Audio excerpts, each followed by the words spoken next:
Mas.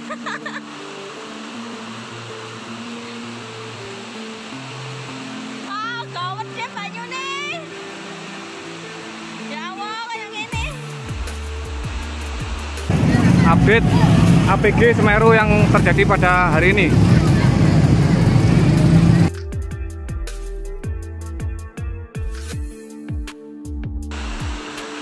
Akhir-akhir ini wilayah Indonesia mengalami berbagai peristiwa alam, seperti gempa bumi, wabah, hingga erupsinya gunung berapi. Yang menjadi pertanyaan saat ini, apakah rentetan kejadian alam seperti gempa bumi ini hanyalah sebuah kebetulan belaka ataukah menyimpan suatu pertanda tertentu? Dalam mitos yang dianut sebagian orang Jawa terutama di masa lalu, segala bencana yang terjadi itu akan berpengaruh dalam berbagai hal. Dari bersifat pribadi hingga elit kekuasaan, sebagian masyarakat Jawa punya mitos hadirnya masa Kaliyuga, yang itu menandai akan hadirnya seorang yang disebut sebagai Ratu Adil.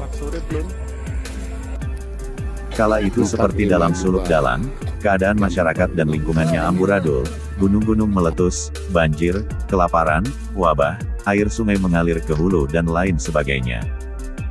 Kondisi yang ada, semua terasa seperti tidak wajar, zaman terbolak-balik kemudian dinamai dengan zaman edan. Kepercayaan ini mengendap begitu lama.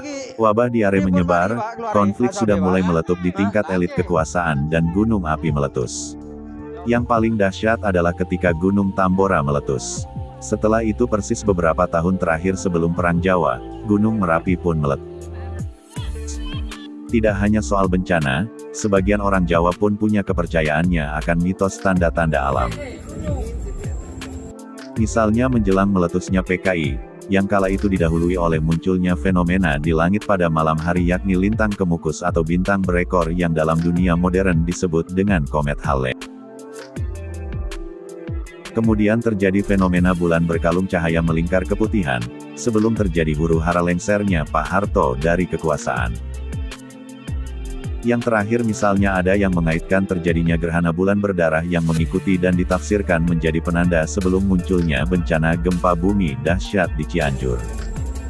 Dalam peristiwa zaman kuno, gempa bumi yang melanda di masa kerajaan Majapahit selalu dikaitkan dengan adanya peristiwa atau perubahan besar di internal kerajaan. Bahkan peringkat gempa bumi ini dua naskah kuno peninggalan kerajaan Majapahit yakni Kakawin Pararaton dan Kakawin Nagarakertagama juga mencatatnya. Kakawin Pararaton yang menjadi naskah sumber sejarah kerajaan Majapahit, pernah mencatatkan peristiwa gempa bumi yang mengubah tatanan kerajaan. Setelah beberapa kali melewati perubahan zaman mungkin, masih ada sebagian yang mempercayai peristiwa gempa sebagai tertenger atau pertanda akan suatu kejadian selanjutnya entah itu baik ataupun buruk. Masihkah percaya mitos bencana sebagai kabar buruk masa depan? Sebagai manusia yang beriman tentunya kita mengatakan bahwa tidak ada satu manusia dan makhluk di bumi ini yang akan mengetahui apa yang akan terjadi untuk nanti, hari esok dan yang akan datang.